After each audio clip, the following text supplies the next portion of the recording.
Okay, here's the 325iX cold start video. Ambient temperatures around 74.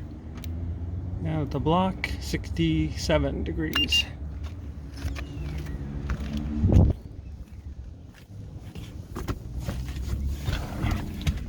This is the overhead indicators. All the lights work. If I turn it on, all the lights illuminate. And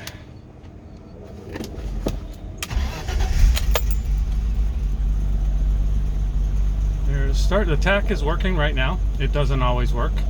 So you have that. You got some music in the background, and then the indicator lights are off.